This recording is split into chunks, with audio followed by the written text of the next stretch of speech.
Hello, all my beautiful friends from around the world. My name is Rosley Pearson, hashtag AverageGamer96, whatever you want to call me. And today, this is my first ever Fought for Talk episode about WWE. Now, I know I've done something like this back in the past when I did a talk on Tuesdays, but I wanted to do something different. Now, ladies and gentlemen, I'm going to be doing my ultimate comeback on YouTube on doing Fought for Talk for WWE on specific things like about this video is how can the Wyatt family come back?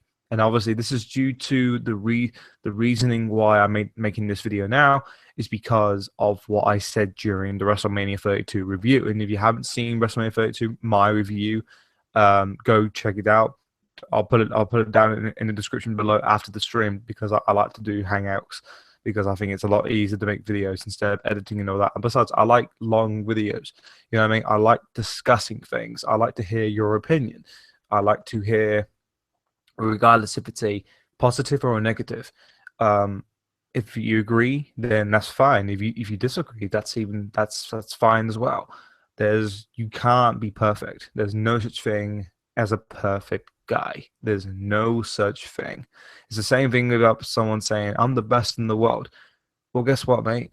You're not, because there's always someone going to be better than you.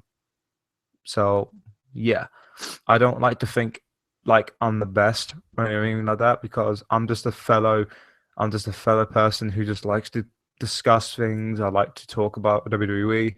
I like to talk about Dragon Ball. I like, I'm not the best, but I mean, like, like, I don't try to be the best. I do my best. That's all I can say. But anyway, let's move on for this Fourth for Talk episode number one. Let's start with the main question of this very video. How can the Wyatt family come back? That's a really, really big question right now.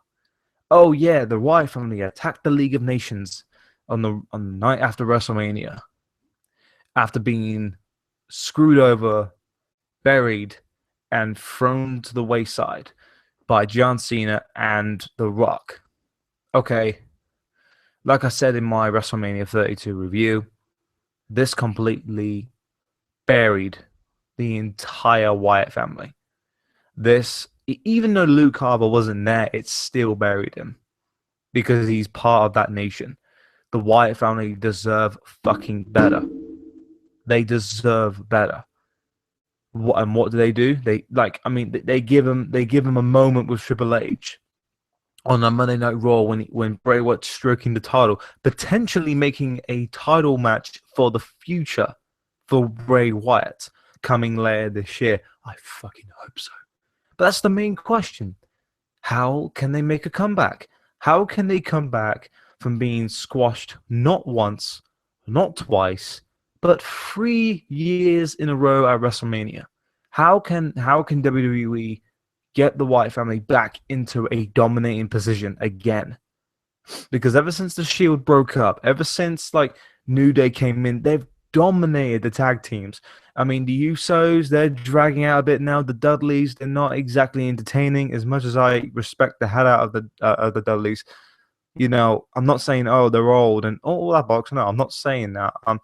I have no, I have no, I have nothing against any tag team or any individual superstar or diva, women, whatever that has anything to do with WWE.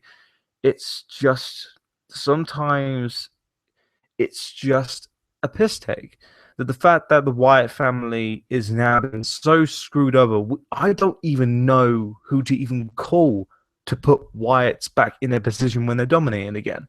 And tell me, guys, in the comment section, who do you think would be a good tag team for the Wyatts to dominate and not the New Day? It can't be the New Day because, well, it can be the New Day, but I mean, except the New Day, who would you put the Wyatt family against? There's not a lot of numbers in there because they've beaten the Usos, they've beaten the Shield. Even though the Shield's no longer there, that they've beaten the Dudleys. You know, um, if Cena and Rock did a tag team match for Never Again sort of thing, and then the Wyatts finally get a moment of shine, do it. Because the Wyatt family deserve it. Bray Wyatt is one of the coolest heels in WWE. He is the second best heel. The best heel right now in WWE is Kevin Owens. Hell yeah. Kevin Owens is the guy. Like, I mean, fuck Reigns being the guy, even though I do like Reigns saying that quote because it's his thing. But Kevin Owens is the fucking shit. He is the bomb because Kevin Owens is a fucking great heel. But apart from Kevin Owens, it's really difficult to really think about how the Wyatt family can come back as a dominating tag team or nation because I don't believe in them anymore. Bray Wyatt can make as many promos and as many threats to all the superstars to WWE. I mean, Bray Wyatt could beat up John Cena, and it still wouldn't mean anything different because John Cena would just come back to Raw after and just win, or the pay-per-view after and win. Excuse me, but that's what WWE is about, and that annoys me. It really does. It upsets me because I remember 2 years ago, pretty much, that I was such a huge fan of Wyatt. And now because of how WWE has ruined the Wyatt family, I've lost interest. I really have. It's not the Wyatt family themselves. It's the way WWE has booked them. Now, if anyone disagrees, feel free to put down in the comment section down below. Let me hear your thoughts. I mean, especially the people, if the people agree, same as well. Put I don't know, say something in the comment section down below, like tell me your opinion, because I'm discussing this with you. Like, this is a topic that has been really getting on my nerves for over a year, pretty much. I'm just sick and tired of the Wyatt family not being used right. Psychology-wise, The Rock could not win in a fight against three guys who are freaking huge compared to The Rock. Right? Okay, I know The Rock is a part-timer. He needs protection, and Cena needs protection, even though they fucking don't. Because I've been saying this for a long, long fucking time. Right? I love The Rock. I like John Cena. I have a lot of respect for all competitors and everything like that who have been. It doesn't matter if it's past or the future or the present, whatever the hell. But psychology for that 6 seconds match just went out the window. It doesn't make sense if The Rock wins over three guys who are like twice the size. That's like me going up against Luke Harper and Eric Rowan and beating them both. No. If it's a 2-on-1 tornado handicap match, I would get my ass kicked. I'd get my ass thrown across the ring and I would lose. Right? Unless the booker says, "Oh, Ross, go over." I'll be like, that's dumb. Why would you put me over against two guys who are way bigger than me? But you know what I'm saying? It's just The Rock absolutely fucking buried the Wyatts, and that pissed me off at WrestleMania. It really fucking did. It's just fucking annoying when the Wyatts are not being treated fucking properly. Even if they go against the New Day, I wouldn't care about the Wyatts. I wouldn't. I'll just be like, New Day. New Day's winning. Because WWE has fucked over the Wyatts so much that I can't even believe them anymore. Bray Wyatt can make the best fucking promo ever, and I still wouldn't believe it. When he's got the whole world in his hands. That thing back in 2014 against John Cena. That was phenomenal. Probably one of the best promos and probably one of the best builds that Cena had since CM Punk. And they fucking ruined it. by making John Cena win the last man standing match when Cena didn't even need the win because he needs protection. No, he doesn't need protection.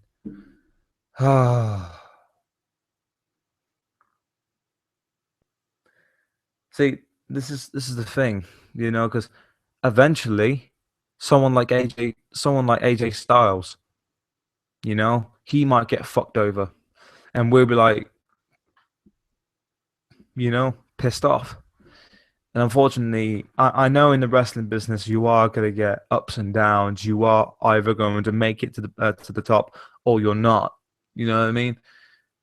But for Triple H, for somebody who has worked with the Wyatt family and Bray Wyatt himself to build this character in the performance center to help him out rise up to the occasion and become one of the best in the company, and then either Vince or whoever decides to fuck the Wyatt family over completely. When the Wyatts had so much potential. And I know probably people might think I'm over exaggerating here, but they were fucked over. They were. The Wyatts have been completely fucked in the ass just because of WWE. If the Wyatt family leaves WWE and goes on to an independent circuit, I would not blame them, because the Wyatt family deserves better. Now, let's move on. Because if I carry on, I'm sorry, guys, but I don't like it. I just really don't. Like, I've made a promise to myself that I wouldn't go to ape on any rants or anything like that I was in the past. Hashtag Royal Rumble 2015. But like, come on, I mean, because obviously, like, I'm no expert, but like whenever things happen, I just let it flow. I don't like nowadays. I don't like to criticize things too early. If you get what I mean. So say Reigns, for example. Okay, he wins the title. Obviously, that was predictable. All right, I'm gonna give him a chance. He's a three-time champion. Yeah, that's a bit annoying, but let him have a chance. For once, like, I mean, against AJ Styles, you never know. It might be an amazing match. We don't know. He could face Cesaro, like I said in the last video I made. That match could be potentially one of the best matches of this year if it happens. Because I think they had a match at some point last year, and I thought it was pretty decent. Because I mean, Cesaro can make any match look decent. Doesn't matter if it's a small man, mid card guy, a main eventer, or a big guy like the Big Show. Doesn't matter. Cesaro can make a top great quality match. So, but yeah, speaking of Roman Reigns, um, this year is going to be about the Roman Empire again. I can obviously see that happening on two occasions. One is one of the reasons why I said from WrestleMania 32 review that I reckon this year will be a massive build for either Ambrose or Rollins to win the title back against Reigns at next year's WrestleMania, or possibly a triple threat Mania event between Reigns, the champion, Ambrose, and Rollins as the challengers. Because ever since the Shield broke up, that match has been predicted ever since the breakup. And for everything that's been going on right now with Seth Rollins' injury, with Ambrose being the fucking biggest babyface in the company right now, and Reigns being the mixed John Cena hate and like guy, I can see this happening, and the underdog Seth Rollins coming back as a face as well, and possibly make Reigns a heel. Possibly. So I could possibly see, in my mind, I can see Reigns as a heel versus Ambrose the babyface versus the other babyface, Seth Rollins. I reckon Seth Rollins and Dean Ambrose can make a great tag team if they work things out. If WWE can do something with Ambrose and Rollins, I can see them being a really good babyface tag team. But like, you have the lunatic French who's a fucking maniac, and you've got the architect, the smart one of the Shield, as they say. Seth Rollins. So you've both got sort of high flyers. You've got technician wrestlers. You've got two guys in the ring that can get over, regardless of what they do. I mean, they could be heels, they could be faces. They would get over the crowd, and we know that they can. Reigns, no. Reigns can get over a bit, but I mean, obviously, you've got 50-50, ain't you? You got the people who like him and the people who don't like him. Same thing goes to John Cena, you know? But like I can see a triple threat main event for the WWE World title at WrestleMania 33 next year. So WWE, book it. As WWE woke culture would say, woke culture. I think it's no, hang on. I think it's called WWE culture. I can't what you call it. He goes like it's he says I'm gonna try and predict what like things that happens in the present into the future because I'm a smart ass. Ding, whoever the hell it is, but I'm no smart ass. I'm just I'm just coming up with my own predictions. So guys, what do you think? Do you think there will be a WWE World Title triple threat main event next year for Mania? Is it possible? It can be, but um, if there's okay, this is my prediction. This is my full actual prediction. It's either the triple threat, but if that doesn't happen, then we're going to get John Cena for his possibly retirement match against Reigns. Oh God. Hmm. I can see that happening, but that'd be a bad choice, in my opinion. Reigns will get booed at arena. Cena will get the same, you know what I mean, cheers and boos, that sort of thing. But for Reigns to beat Cena for his last match, no, I don't want it happening, but I can see it happening. That's the only unfortunate bit. But yeah, pretty much yeah. Um, what else is there? I'm looking forward to um. Hang on, if I just quickly look because I don't know if it's actually happening, but apparently at WWE Payback, well, apparently it is Payback. Apparently it's going to be Kevin Owens versus Sami Zayn. I'm not gonna lie, like I'm just looking on the website right now, like Stephanie McMahon in her dress at WrestleMania. It was so cool, so cool to see. Um, I'm trying to see where that. Oh God, oh God, I've just gone down way too much. Oh, it's froze. Ah, why is it frozen? How need to try and need to find where is it? No, I'm not looking for that. I'm looking for payback.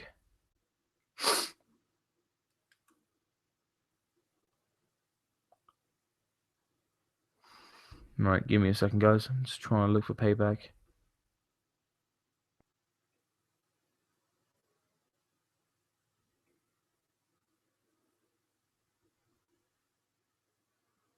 Hmm. Okay, hang on. Oh, shows. Oh dear. WrestleMania. What's next? Okay. So I'm really confused. It says WrestleMania Extreme Rules and Payback. That's how it usually is. Is it a payback or Extreme Rules? I don't even know. Like, hang on. Is there a date for this?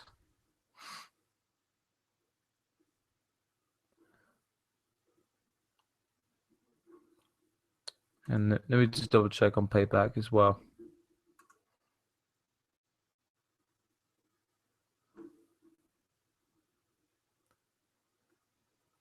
Where are you? Oh, okay. Yeah, it is. Yeah, payback is the next show, which is a bit. That's a bit odd. But you. Hold on, hang on.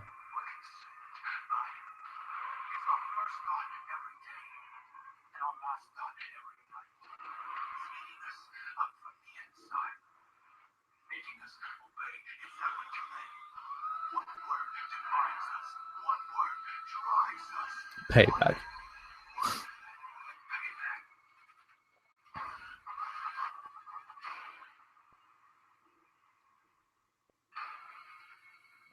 Yeah, yeah, that is the next pay-per-view. I'm just trying to figure out the matches. I'm trying to figure out. There should be a card. Full coverage. Where are you? Well, there isn't really anything going on right now, apart from the WWE title match between Styles and Reigns. But apparently, there's going to be a match between what's his name? Oh yeah, Sami Zayn and Kevin Owens. Um, this is a big opportunity, um, for Zayn, including Owens.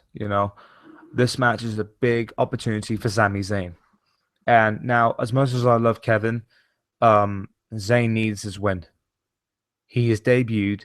Um, the only like I understand Zayn's character. Like it's a very positive, energetic, energetic guy who's an underdog who's come from the Indies and wearing a mask and then coming to NXT, winning the title for such a short period of time. Hashtag Zack Ryder, and then losing the title to Owens and all that sort of stuff. But like I can see Zayn winning, obviously, just to get a moment because this will be the ending of their massive rivalry. Just to like, I mean, ever since coming out of the Indies of Ring of Honor, going all the way to NXT, and then ending it on a WWE pay-per-view, and that to me can be a massive promo build, and giving Zayn the massive win. You know what I mean? Like, I can see that happening. But as I was saying about Zayn, I was talking to a friend a few days back, and I listened. I let him. I hear him out, if you know what I mean. And basically, he's like, Zayn is too happy. He's too Mr. Nice Guy. He needs to be more aggressive. And I was like, storyline wise, to Kevin Owens, yes, I agree. He does. It's no different to Kofi Kingston. I mean, JR, when he was in WWE, when Kofi Kingston was facing Dolph Ziggler on Raw and SmackDown all the time, Kofi Kingston was always the Mr. Nice Guy, going all boom and boom with the claps and the African music and everything like that, being all positive. And I know the New Day's positive, but I'm talking about Kofi Kingston back in 2010, right? Kofi Kingston, if he would have won the title against Randy Orton, he would have been probably in a better position, like where he is now. I mean, don't get me wrong, he's having at the time of his life with Big E and Xavier Woods with the New Day, right? But could you imagine what would have happened if Kofi Kingston won the WWE title back then? That would have been amazing. And this is what I don't want happening with Zayn. Like, I know the Miz. Miz now is a 5-time Intercontinental Champion. Now that to me, that's a great accomplishment. It really is. But like in my mind, I'm thinking to myself like, well, I don't want Zayn always being in that position. I don't want him being the so-called the B plus of WWE. Like, don't get me wrong, it will take him a long, long time to get him to where Daniel Bryan got to before he ended his career. Um, like the reason why Daniel Bryan got to the top was because people like John Cena, yes, John Cena, and any of you don't believe me, it's true fact. It's true fact. How do you think Daniel Bryan got to the top? Because Vince was like, nope, I don't want to be in the top, as Vince is. Yeah, hear me out, ladies and gentlemen. John Cena, Randy Orton, Batista, guys like them, Triple H, them guys, including the Yes Movement, the WWE Universe, the fans, the independent fans of Daniel Bryan or Bryan Danielson, who pushed Daniel Bryan this much that Vince had no choice but to say, put him on the top. And you know why? Because Daniel Bryan was making money for the company. I mean, why? This is what CM Punk was trying to tell you. back in 2011. CM Punk was like, even when I'm gone, you're still gonna pour money into this company, and you're all gonna be like puppets and all that sort of stuff. You know what I mean? And years later, it's come reality. That we've realized that CM Punk is right in a way, because like, no offense, because I'm technically a puppet as well, considering the fact I still watch it. You know what I mean? But like, it's WWE. But what I'm saying is that, for like, I'm not saying it's 100% guarantee, but for Zayn, if Zayn ever gets to a point in his career when he gets to that top where Daniel Bryan was, because Sami Zayn is pretty much the new face of Daniel Bryan, because he's that over the top guy who is over dramatically, crazily over with the crowd, and he can get himself over without even taunting. He could just walk out there and get a massive pop. That just proves. I mean, there's a saying in wrestling, and it's so true. Regardless if you're a heel or a face, doing one simple thing. And I'll tell you this, ladies and gentlemen, I learned this, right, just by grabbing someone's foot in a match. I'm not shitting you. This was the last match that I was in. It was a face-on-face match, right? I'm the energetic guy who is pretty much the Ultimate Warrior sort of thing. That's my character. I'm a very energetic anime character, pretty much, because I'm like a combination of Ultimate Warrior and like Goku from Dragon Ball. You know what I mean? I'm that superhero who's crazily energetic, well, that sort of thing. And I'm facing Bagheera, who is pretty much Tarzan, pretty much, a guy from the jungle who doesn't understand things, basically. And that's his character. So he goes like, yeah. You know what I mean? That's his character. And I got over by saying a pun. Yep. I got over by saying a pun. Basically, I reached my hand out since it's a face-to-face match. I'm like showing my respect. I'm like, handshake? Handshake? Do you know what handshake is? May best man win? That sort of thing. And he's like really confused. So he puts his foot out. And I grab his foot. And I look at him right in his eyes and look at the crowd and go, let's take this for a spin.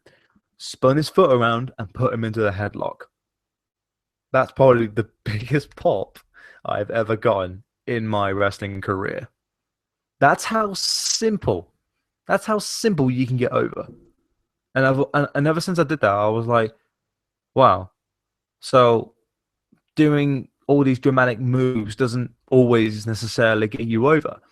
Another example, my friend Luke, who I train with, whenever he gets hip tossed, he likes to shout Jesus, right?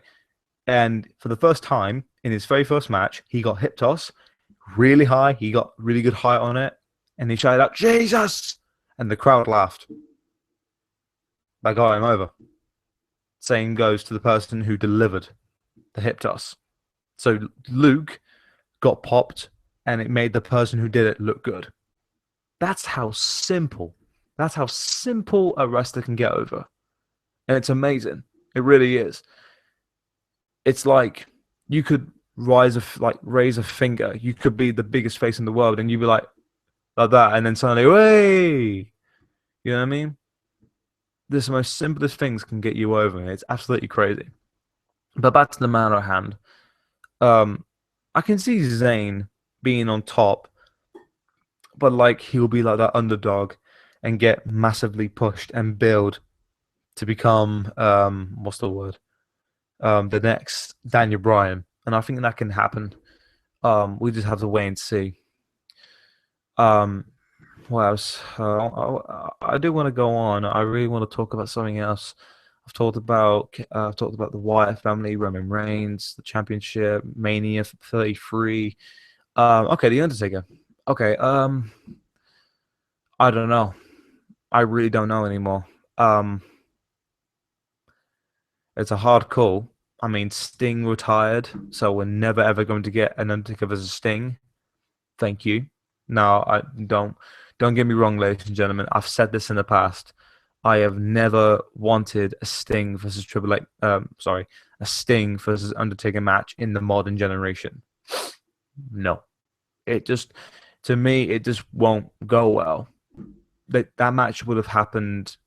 That match should have happened years ago, in my opinion. The only option I can give Undertaker is John Cena. It's John Cena, or maybe, just maybe, Roman Reigns for the title, or just a match for like an well, whoever will be champion some point next year at WrestleMania. Doesn't matter if it's Reigns or whoever. But if Reigns wasn't champion, I give him to Taker, and that'd be a hard call, in my opinion. Thing is, I would put Taker over, but thing is, it's just not gonna mean anything. Um, like with Shane and McMahon, there was a difference. There actually was that it did mean something in a way, even though Taker is not going to be on Raw or anything like that. It just showed that it's just giving you a fight. That's basically what that match was about. It was a spectacle match, like I said in the Mania 32 review. It was a cool match. But like if Reigns beats Taker, if Reigns could beat Taker, in my mind that would mean something. You know what I mean? Like as much as I would not want to see it, and as much as a lot of you would probably want to see it, and I totally understand and agree with you, but like it will give him so much heat that WWE would have no choice but to turn him heel. Or just keep him as the so-called good guy, bad guy, I am the guy thing. Um, yeah, again, it's a hard call, but I'd rather see Reigns win than Taker, in my opinion, because Taker's done. I don't see, to be honest, Taker. I think that Hell in the Cell should be his last. I don't want to see him again, in my opinion. I have tremendous respect for Taker. He is the grandfather of wrestling. I understand that. I mean, I think he should just be at the performance center helping Billy, like people like when Billy Gunn was the teacher. Why was he banned? I have no idea. Even though he's probably one of the best teachers out there. You know what I mean? Um, it's funny actually because I'll talk about one more thing here. I got taught this was about a month ago. I don't know if any of you guys know, but consider that I'm from the UK.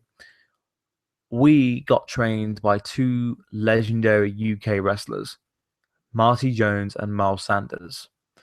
Um, two great, phenomenal people who know so much about the business. And it was truly amazing to listen and watch and learn from two guys who are very old school, right? This isn't any of the over dramatic modern day WWE flashy wrestling style. This is proper wrestling. I mean, I'm not talking about the Brock Lesnar stuff like NCWA or whatever the hell it's called. Um, this is like legit 70s wrestling.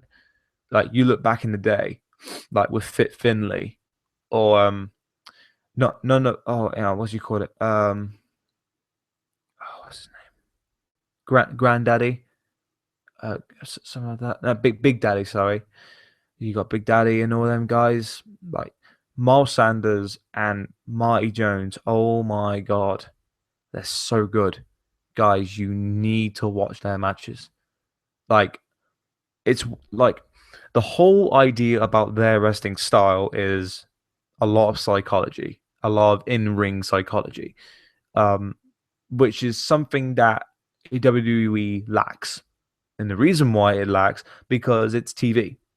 Because obviously there's a big difference between 70s wrestling and modern day wrestling with entertainment base wise.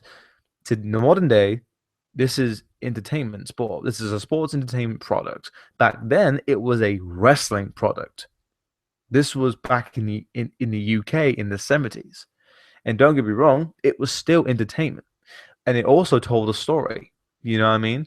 But obviously there was different rules. There was, the ring stuff. They had rounds.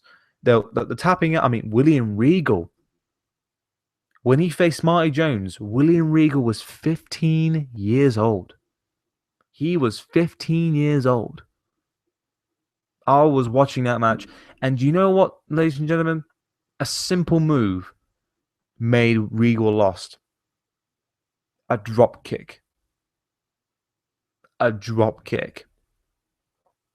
Nowadays, you see AJ Styles doing the drop kick from the International, and that drop kick doesn't really mean anything. It's just a bump just to roll out of the ring. You know what I'm saying?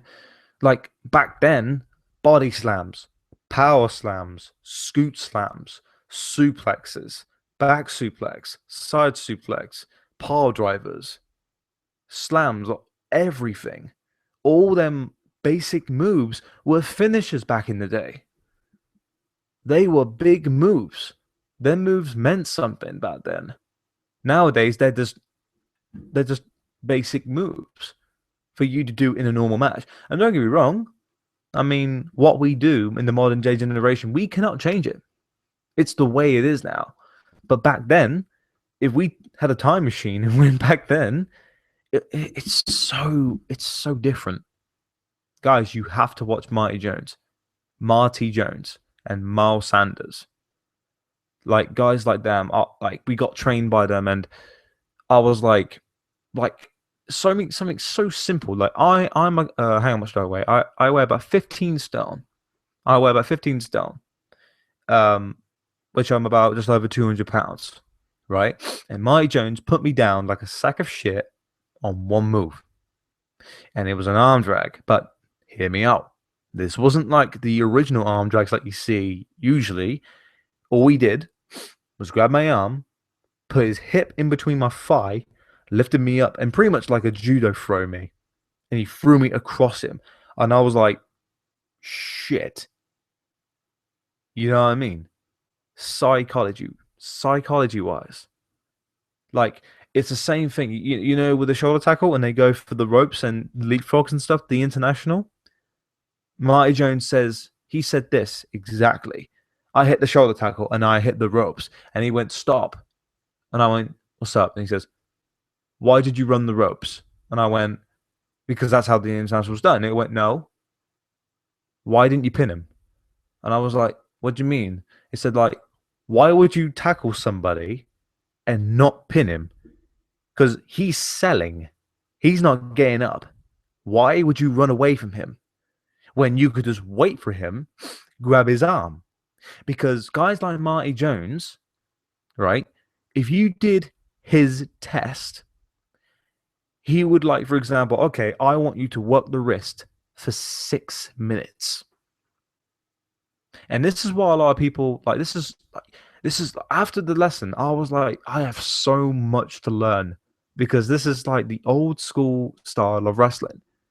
And it's amazing. It really is. I mean, like, I was watching Marty, and Miles Sanders had his phone out. And he said, okay, I'm going to time you, Marty. I'm going to time you for 6 minutes. No. What is it? Yeah, 5 to 6 minutes. I want you to work the wrist. And he goes, okay, cool. So what does he do? He does it. And I'm watching him and I'm like, wow, this does make so much sense. Why would I let go of the wrist? Why would I change it into a hammerlock? Why would I change it to a headlock? Why? Excuse me.